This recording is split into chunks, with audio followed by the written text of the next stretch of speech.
Je suis Gabriela Martinez et je vais parler du pouvoir d'achat. La France est un pays qui se trouve dans les pays les plus riches du monde. En effet, c'est le cinquième pays le plus riche du monde. Cependant, en raison du pouvoir d'achat, la qualité de la classe sociale moyenne en France n'est pas nécessairement meilleure en France que dans un pays qui ne soit pas une puissance mondiale. Par exemple, en France, le salaire de la classe moyenne intermédiaire s'en va majoritairement en articles basiques qui ont des prix élevés. Donc, il ne reste pas beaucoup d'argent pour pouvoir profiter des autres luxes. Alors, c'est difficile d'avoir une autre qualité de vie économique, même dans un pays riche comme la France.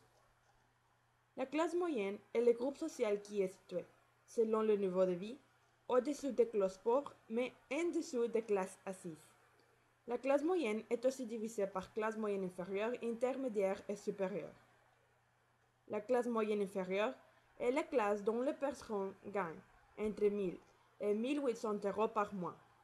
Le salaire de la classe moyenne intermédiaire va de 1800 à 2500 euros et le salaire de la classe moyenne supérieure va de 2500 à 4400 euros par mois. Par contre, le pouvoir d'achat est la quantité de biens et services que les personnes qui vivent dans un même toit peuvent acheter avec leurs revenus. Alors, le pouvoir d'achat dépend des revenus et des prix des biens et services. En effet, le pouvoir d'achat en France est en constante évolution. Sur une période de 20 ans qui va de 1945 à 1973, le pouvoir d'achat en France s'est multiplié en un mouvement appelé les 30 Glorieuses. Mais, depuis l'année de 1974, le pouvoir d'achat en France n'a grandi que de 1,3%. Ce changement est dû aux différents contextes politiques et historiques par lesquels la France a passé à travers. Par exemple, en 1999, la France, comme membre de l'Union européenne, a changé du franc à l'euro, car le franc avait dévalorisé. D'un autre côté, l'énergie importée avait augmenté son prix. L'inflation a succédé par rapport à ces événements, et ce sont ces événements qui ont provoqué que le pouvoir d'achat ait diminué assez. En outre, depuis 1981, la France a été sous un régime socialiste pour une période de 20 ans.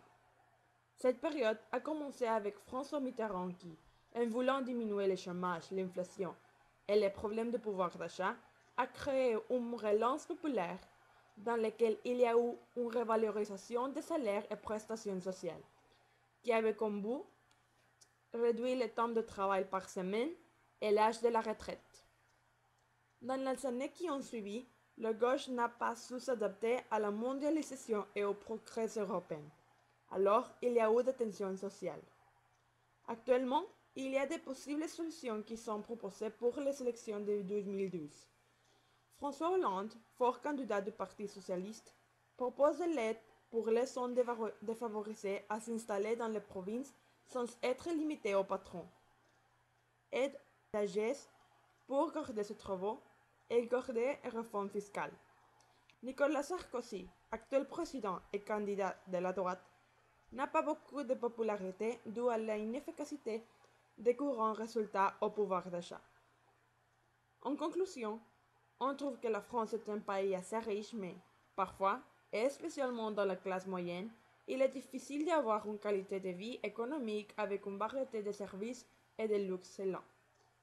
Cela est une raison de pouvoir d'achat, qui a été altérée par quelques événements et changements politiques par lesquels la France est passée.